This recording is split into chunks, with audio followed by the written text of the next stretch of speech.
13ই মে চতুর্থ দফায় ভোট গ্রহণ রয়েছে বীরভূমে, আর তার আগে প্রার্থীর সমর্থনে উত্তরপ্রদেশের মুখ্যমন্ত্রী যোগী আদিত্যনাথের সভা করার কথা ছিল। এই সভার আগে বিজেপি কর্মীর মেরে পা ভেঙে দেওয়ার ঘটনায় চাঞ্চল্য ছড়ালো। এই ঘটনায় চড়ছে রাজনৈতিক পারদ। বিজেপি কর্মীকে মেরে পা ভাঙার ঘটনায় অভিযোগের তীর তৃণমূলের দিকে। খয়ডাশোল ব্লকের কাঁকরতলা থানার বড়রা গ্রামের 37 নম্বর বিজেপির বুথ সভাপতিকে মেরে পা ভেঙে দেওয়ার অভিযোগ সামনে এসেছে। এই ঘটনায় কাঠগড়ায় তৃণমূল আশ্রিত দুষ্কৃতীরা। আহত বিজেপির বুথ সভাপতির নাম নিমাই ধীবর। তিনি কাঁকরতলা থানায় অভিযোগ করেছেন মঙ্গলবার। তিনি অভিযোগে এও লেখেন যে তাকে গুলি করে প্রাণে মেরে ফেলার হুমকি পর্যন্ত দেয় তৃণমূল আশ্রিত দুষ্কৃতীরা। শেখ মানা এবং শেখ চম্পা নামে দুই তৃণমূলের দুষ্কৃতী সহ তার দলবলের কাণ্ড বলে কাঁকরতলা থানায় অভিযোগ দায়ের করেন নিমাই ধীবর। কি বলছেন নিমাই ধীবর, অর্থাৎ আক্রান্ত, শুনবো। রাত 11:30টায় মানা এবং চম্পা এরা দুজনে যে মানে কপাটকে খুলে বেরিয়ে মারধর আর গাল দেয়, বিজেপি করছিস, হ্যাঁ আমাদের সভাপতি মানে বুথ সভাপতি করেছে তোকে, হ্যাঁ হ্যাঁ ওই যে দিনে রেখে মারবো কি দিনে গুলি করে দেবো ডাইরেক্ট, ওই দুঃখে মারার কোনো ব্যাপার নেই। হ্যাঁ তারপর ওরা বাড়ি ওর চলে গেলো, ফির আবার ঘুরে এসে বলে, তারপর স্ত্রীকে গালে দুচোর মারে, হ্যাঁ ছাড়া দিছে। তারপর আবার ওরা ঘুরে মার্শাল নিয়ে যে আমাকে বলে কি আমি ছিলাম, তো আমরা চেনা মানুষ চিনতে পারবো না, তো মারবো, গুলি করে দেবো, অমুক করে দেবো, দিনে হ্যাঁ রেখে ছেড়ে দিনে মেরে দেবো। তাই হয়েছে ওরা কোন দল করে? যারা টিএমসি। আর আমাকে বলছে বিজেপি করে, তোমার এই জন্য আরও বেশি মানে আকর্ষণটা বেশি ওদের। কালকে কটার সময় এই ঘটনা? 11:30টায় রাত্রে। আচমকাই আপনার বাড়ি? হ্যাঁ আচমকাই, মানে একবার যেই দরজা খুলে বেরিয়ে খুলে মানে ঢুকে দিলে। মানা ভাই ফার্স্ট ঢুকানে পাঁচ তুমি ঢুকেছিল, তারপর কপাটা খোলার পর মানা ভাই ঢুকলা, বেরিয়ে শুরু করে দিল আমাকে। কজন মিলে এসেছিল? দুজন ছিল, দুজন, চম্পা এবং মানা। চম্পা মানা এরা দুজনে কি তৃণমূল কর্মী? তৃণমূল, হ্যাঁ তৃণমূল। কি মনে হচ্ছে কি জন্য আপনার উপরে এরকম আক্রমণ? ওই আক্রমণ মানে তুমি আমাদের বুথের কি জন্য বিজেপির ইয়ে হয়েছিস, বুথ সভাপতি কেন হলে, হ্যাঁ এইটা আকর্ষণ বেশি। আর ঘরটা ভাঙার জন্য আকর্ষণ বেশি, যে ঘরটা ভেঙে চুরি যা আছে নেবো, 2 লাখ 1.5 লাখ টাকা যা হবে ফকইটার সম্পত্তি। হ্যাঁ তা আমি বললাম আমরা তো এখন টাইম লাগছে, থাকো কৌড়ি থাকি কিছুদিন, তারপরে তোমরাই তো ভাঙবে, আমরা তো আর ভাঙবো না, কি পারবো কি ওই ঘরটা ভাঙতে, তোমরাই নেবে। হ্যাঁ মানে না, প্রতিদিন হুমকি মারে, এই বেরিয়ে যাও, অমুক যাও। জায়গাটা কি কার? জায়গাটা এসিয়াল, হ্যাঁ এসিয়াল সরকারি ঘর। হ্যাঁ ওইটার জন্য ওদের ভাঙার জন্য ওইরকম 3খানা 4খানা ঘর ভেঙে দিলে।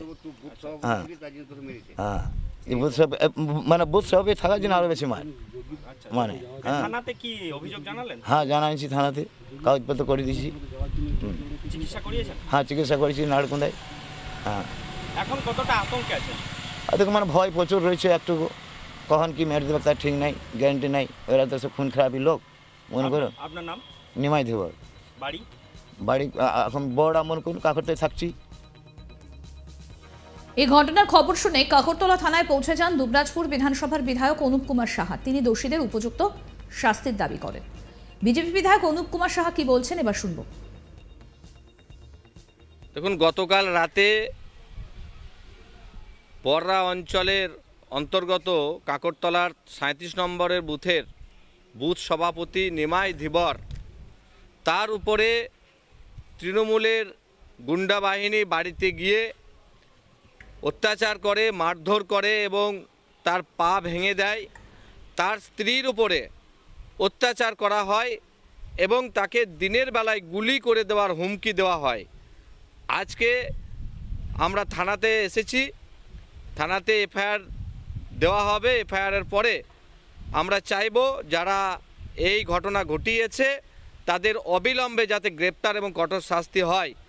আমরা কাকরতলা থানার ওসিকে যখন ফোন করি, তিনি বলেন যে এফআইআর না হলে তিনি কোনো আইনি ব্যবস্থা নেবেন না।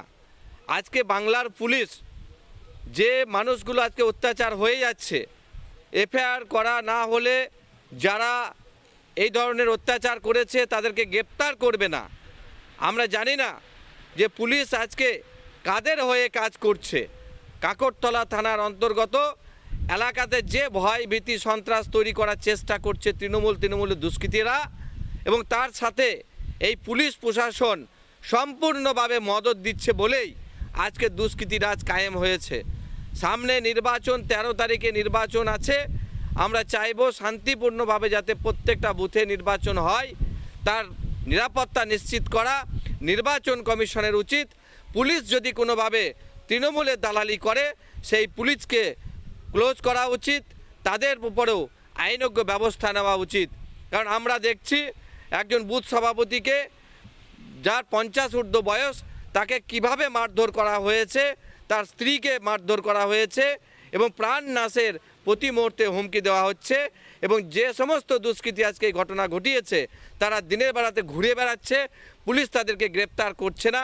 এটাই দুর্ভাগ্য বাংলার মানুষের, যে আজকে কোনো নিরাপত্তা বাংলার পুলিশ দিতে পারছে না। নিশ্চিতভাবে ভয় পেয়েছে বলেই আজকে একজন বুথ সভাপতিকে গিয়ে তার পা ভেঙে দেওয়া, তার স্ত্রীর উপরে অত্যাচার করা এবং ভয়ভীতি সন্ত্রাস করা, এটা বিগত দিনেও আমরা তৃণমূলে দেখেছি। কিন্তু ভারতীয় জনতা পার্টিকে ভয় দেখিয়ে পা ভেঙে দিয়ে মানুষের মন থেকে ভারতীয় জনতা পার্টিকে পুছে দিতে পারবে না। আগামী নির্বাচনে তৃণমূল পরাজয় হবে এবং সাধারণ মানুষ তার প্রতিবাদ জানাবে ভোটের মাধ্যমে। 13ই মে চতুর্থ দফায় ভোট গ্রহণ রয়েছে বীরভূমে। আর তার আগে প্রার্থীর সমর্থনে উত্তরপ্রদেশের মুখ্যমন্ত্রী যোগী আদিত্যনাথের সভা করার কথা ছিল। আর এই সভার আগে বিজেপি কর্মীর মেরে পা ভেঙে দেওয়ার ঘটনায় চাঞ্চল্য ছড়ালো। এই ঘটনায় চড়ছে রাজনৈতিক পারদ। বিজেপি কর্মীকে মেরে পা ভাঙার ঘটনায় অভিযোগের তীর তৃণমূলের দিকে।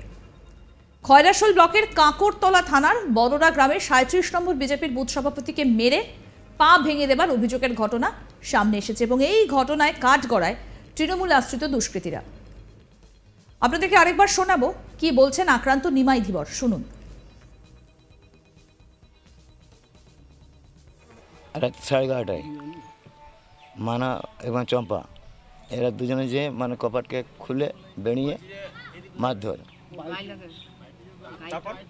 আর গাল দেয়, বিজেপি করছিস, হ্যাঁ আমাদের সভাপতি মানে বুথ সভাপতি করেছে তোকে, হ্যাঁ হ্যাঁ ওই যে দিনে রেখে মারবো কি দিনে গুলি করে দেবো ডাইরেক্ট, ওই দুঃখে মারার কোনো ব্যাপার নেই।